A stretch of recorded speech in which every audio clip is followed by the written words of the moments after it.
The Outline of History, being a plain history of life and mankind by H.G. Wells, revised and brought up to the end of the Second World War by Raymond Postgate, with maps and plans by J.F.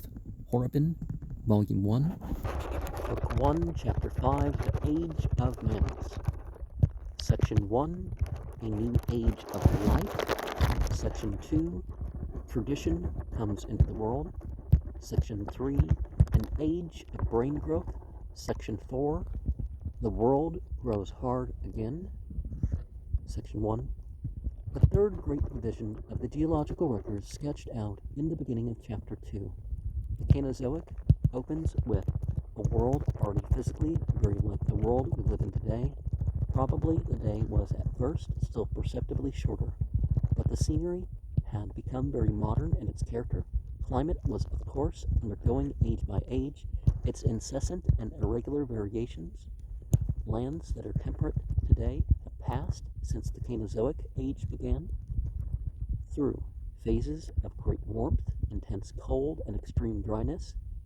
There may have been variations in the landscape, but if it altered to nothing that cannot still be paralleled today in some part or other of the world.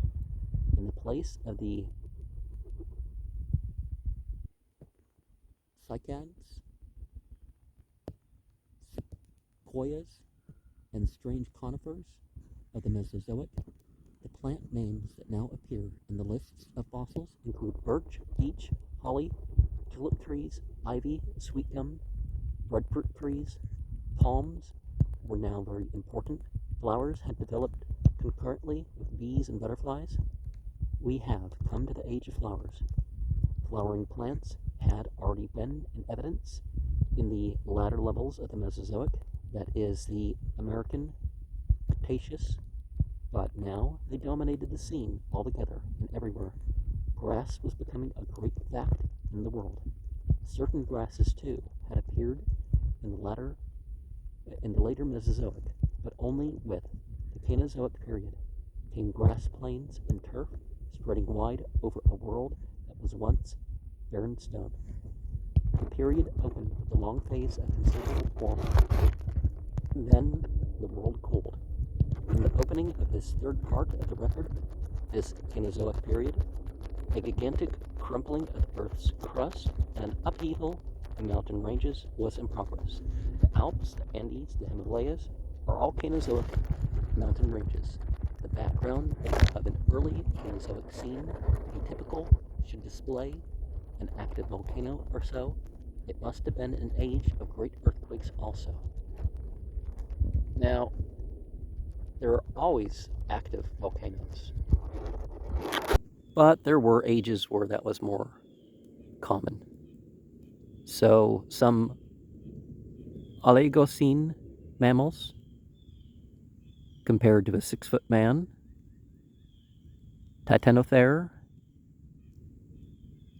Hyrocodon, cursorial rhinoceros, Entelodont, giant pig, Hyaenodon, or Hyaenodon, that was carnivorous, Wintothere. Geologists make certain main divisions of the Cainozoic period, and it will be convenient to name them here and to indicate their climate. First comes the Eocene, which means dawn of recent life, an age of exceptional warmth in the world's history, subdivided into an older and newer Eocene. Then the Oligocene, meaning little of recent life, in which the climate was still equable. The Miocene, with living species still in a minority, was the great age of mountain building, and in the general, the temperature was falling. In the Pliocene, more living than extinct species, climate was very much at its present phase. But with the Pleistocene, a great majority of living species, They're set in a long period of extreme conditions. It was the Great Ice Age. Glaciers spread from the poles towards the equator until England, the Thames, was covered in ice.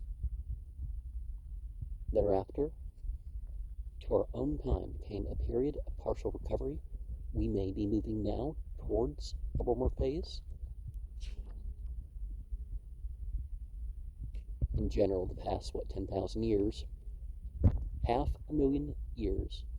Hence, this may be a much sunnier and pleasant world to live in than it is today. Section 2. In the forests and following the grass over the Eocene plains, there appeared for the first time a variety and abundance of mammals. Before we proceed to any description of these mammals, it may be well for us to note in general terms what a mammal is. From the appearance of the vertebrated animals in the lower Paleozoic age, when the fish first swarmed out into the sea, there has been a steady progressive development of vertebrated creatures. A fish is a vertebrated animal that breathes by gills and can live only in water. An amphibian may be described as a fish that has added to its gill breathing the power of breathing air with its swimming bladder in adult life, and that has also developed limbs with 5 toes to them in place of the fins of a fish. A tadpole is for a time a fish. It becomes a land creature as it develops. A reptile is a further stage in this detachment from water. It is an amphibian that is no longer amphibious. It passes through its tadpole stage, its fish stage, that is in an egg. It can never breathe underwater as a tadpole can do. Now, a modern mammal is really a sort of reptile that has developed a peculiarly effective protective covering, hair, and that also retains its eggs in the body until they hatch so that it brings forth living young. The viviparous. And even after birth, it cares for them and feeds them by its mamma for a longer or shorter period. Some reptiles, some vipers, for example, are viviparous, but none stands by its young as the real mammals do.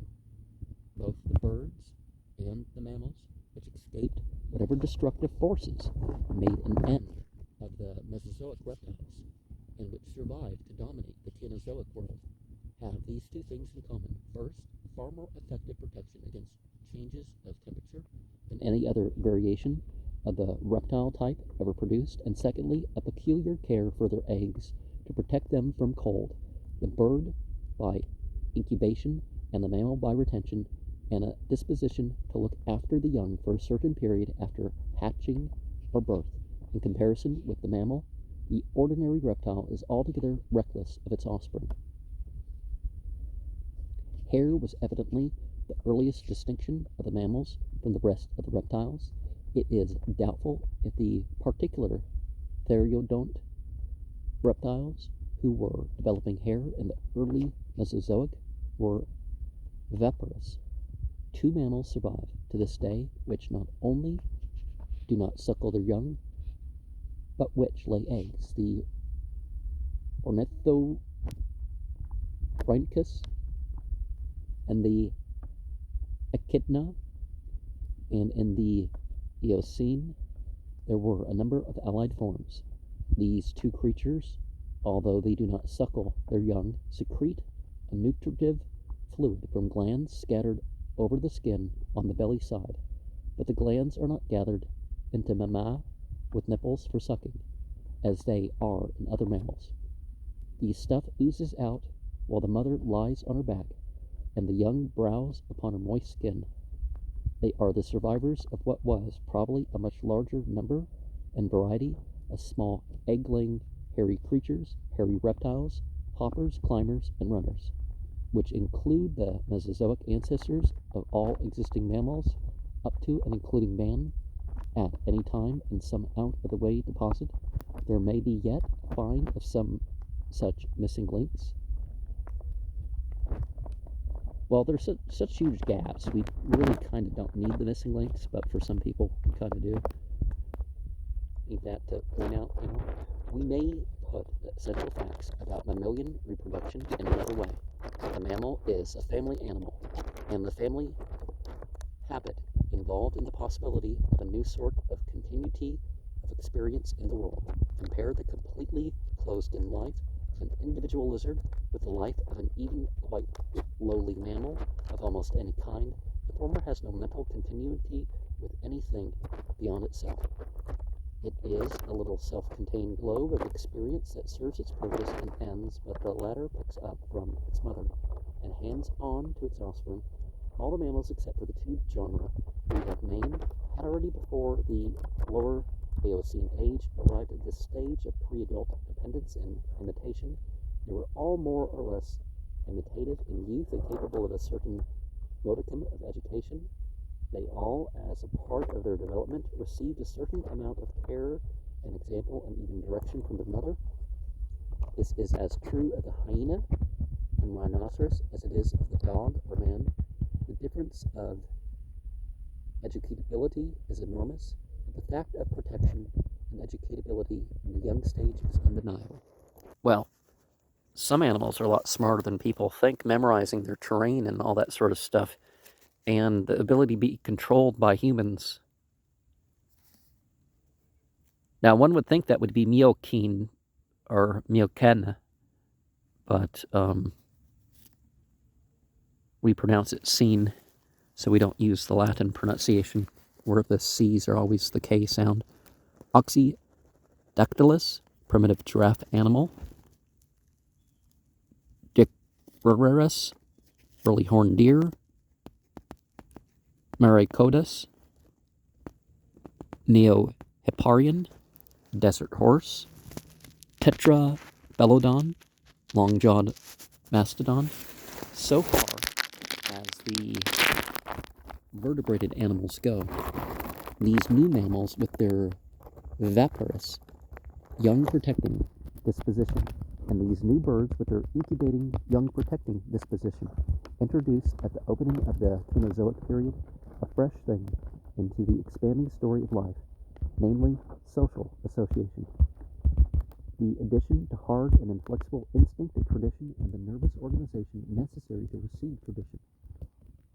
All the innovations that come into the history of life begin very humbly.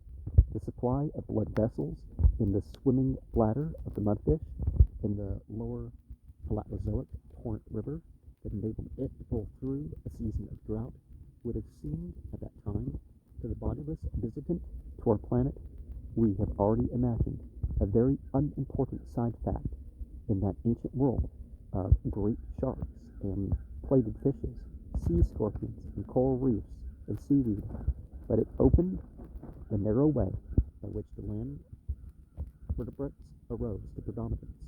The mudfish would have seemed then a poor refugee from the too crowded and aggressive life of the sea. But once lungs were launched into the world, every line of descent that had lungs went on to improving them.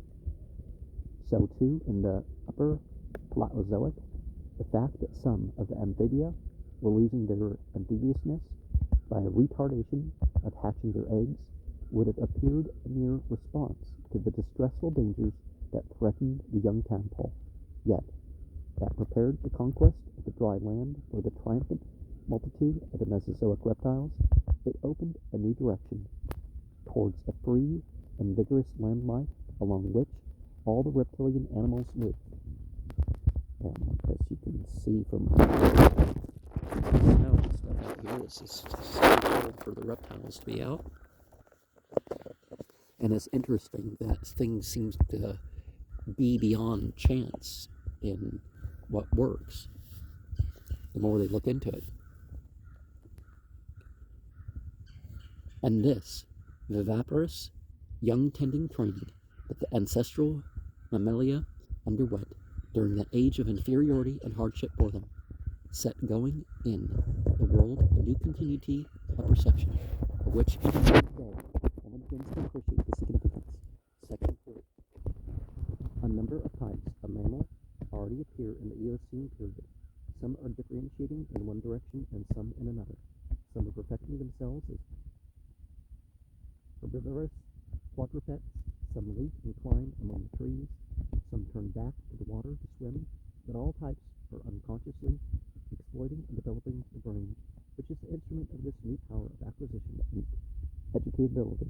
This age of flowers, this age of birds and mammals, the Cainozoic age, might also be called the age of the growing brain, and the Eocene rocks are found small, early predecessors of the horse, Alehippus, tiny camels, pigs, early tapirs,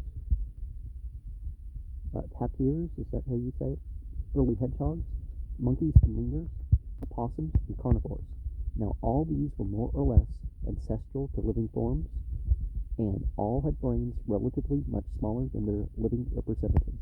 Now, we show that brain size is not always the same thing as intelligence, particularly the human. Some of the smaller brained races have consistently some of the smartest people. So it's diet and education or exposure more.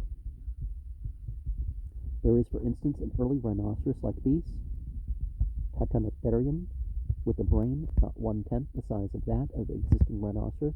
The latter is by no means a perfect type of the attentive and submissive student, but even so it is 10 times more observant and teachable than its predecessor.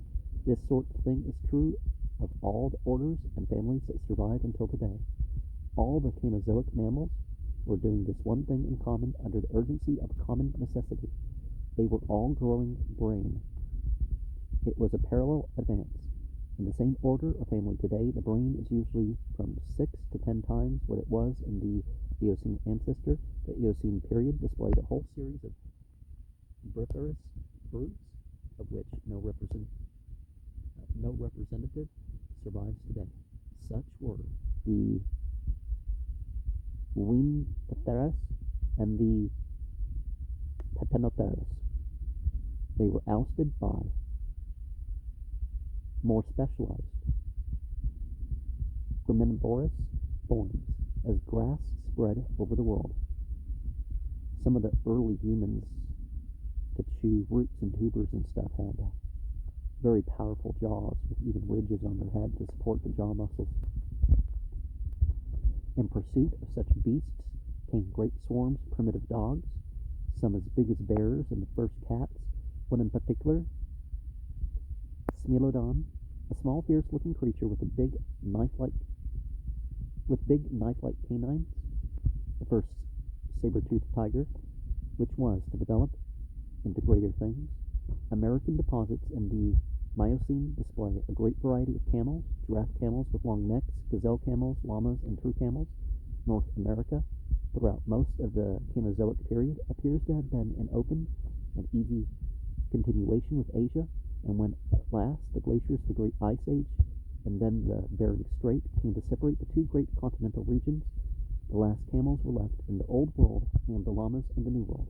In the Eocene, the first ancestors of the elephants appear in North Africa as snouted creatures. The distinctive elephant's trunk dawned on the world in the Miocene and grew longer with the ages. Section 4.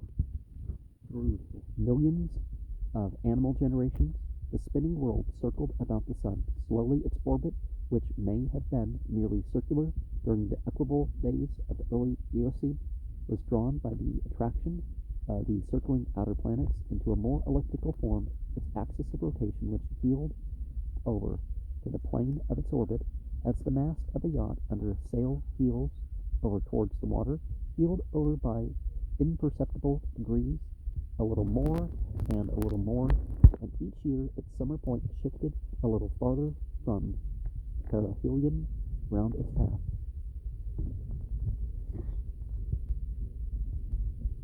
These were small changes to happen to a 1-inch ball, circling at a distance of 322 yards from a flaming sun 9 feet across, in the course of a few million years. They were changes an immortal astronomer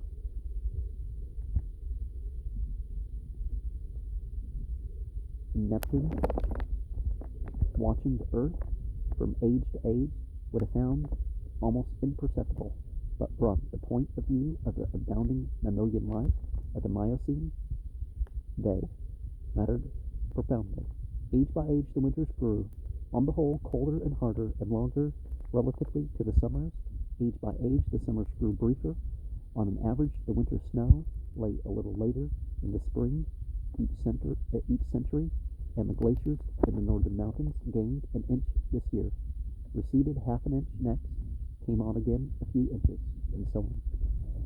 The record of the rocks tells of the increasing chill.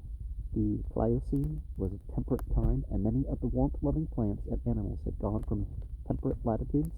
Then, rather less deliberately, some feet or some inches every year, the ice came on to the temperate regions of the earth, and Arctic fauna, ox, woolly mammoth, woolly rhinoceros, lemming ushers in the Pleistocene over North America and Europe and Asia alike. The ice advanced for thousands of years. It advanced, and then for thousands of years it receded to advance again. Europe down to the Baltic shores, Britain down to Thames, North America down to New England, and more centrally as far south as Ohio, lay for ages under glaciers. Enormous volumes of water were withdrawn from the ocean, and locked up in those stupendous ice caps, so as to cause a worldwide change in the relative levels of land and sea. Vast areas were exposed that are now again sea bottom. The world today is still coming slowly out of the last of a series of waves of cold. It is not growing warmer steadily. There have been fluctuations. Remains of bog oaks, for example, which grew 2,000 or 3,000 years ago, are found in Scotland at latitudes in which not even a stunted oak will grow at the present time. This uncertain change towards warmth may go on, or it may not. We do not know. Now, what we see right now is a trend towards cooling because of the volcanic and solar activity that we expect. But the long-term thing over, the past 10,000 years is a trend towards warming. The narrative is quite a bit off. What the evidence is, you know what I mean. It is amidst the crescendo and minutio of frost and snow in the glacial age that we first recognize forms that are like the forms of men. The age of mammals culminated